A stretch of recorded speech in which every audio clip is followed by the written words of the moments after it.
দুর্বৃত্তদের আগুনে পুড়েছে বকশীবাজারে আলিয়া মাদ্রাসার কক্ষ। বৃহস্পতিবার এখানেই শুরু হওয়ার কথা ছিল বিডিআর বিদ্রোহ মামলার শুনানি। রাষ্ট্রপক্ষের আইনজীবী জানিয়েছেন, এজলাস কক্ষ পুড়ে যাওয়ায় আদালতের কার্যক্রম শুরু করা সম্ভব হয়নি। এদিকে মাঠ থেকে অস্থায়ী আদালত সরিয়ে নিতে রাস্তা অবরোধ করে আন্দোলন করেন মাদ্রাসা শিক্ষার্থীরা। জানান, ৩ মাসের কথা বলে ২০১২ সাল থেকে তাদের শিক্ষা প্রতিষ্ঠানে অস্থায়ী আদালত বসানোয় বিঘ্নিত হচ্ছে একাডেমিক কার্যক্রম।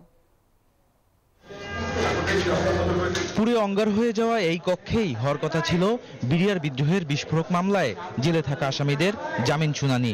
তবে মধ্যরাতে রহস্যজনকভাবে আগুনে পুড়ে গেছে বকশীবাজারের আলিয়া মাদ্রাসার এই অস্থায়ী ইজলাস কক্ষ।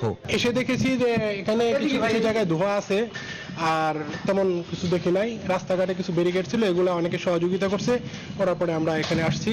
আসার পরে ভিতরে আর ঢোকার মতো পরিবেশ ছিল না। আনুমানিক 4টা 22 এরকম দিকে।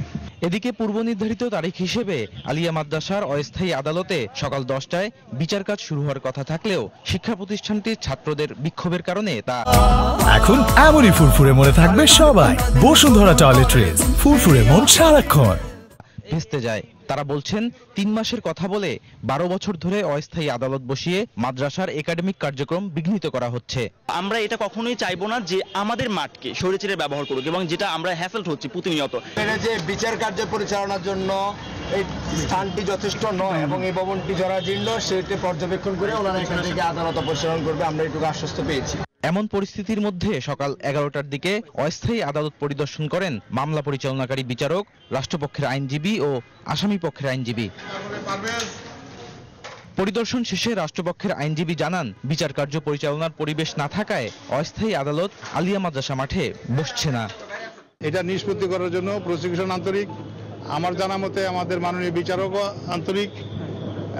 আসামি পক্ষ থেকে যেভাবে আগ্রহী ছিলেন, আমরা সেটাকেও অ্যাপ্রিসিয়েট করি যে উভয় পক্ষ মিলে এটা একটা নিষ্পত্তি হোক, সেটা ওনারা যেভাবে চায় আমরাও চেয়েছি। এদিকে আসামি পক্ষের আইনজীবী বলছেন, এভাবে বিচার বিঘ্নিত হওয়ায় ন্যায় বিচার বঞ্চিত হচ্ছেন বিডিআর সদস্যরা। যে 2009 সালের এই ফেব্রুয়ারির এই ঘটনায় যে বিচার প্রক্রিয়া এতদিন পর্যন্ত চলে আসছিল, সেই বিচার প্রক্রিয়াটা সঠিক ছিল না। এই মামলার বিচার কার্য পরিচালনার জন্য পুরনো জেলখানা ও নারী কারাগার সহ কেরানীগঞ্জে ঢাকা কেন্দ্রীয় কারাগারের নাম প্রস্তাবনায় রয়েছে। বদরুল আলম শাওন, নিউজ 24, ঢাকা।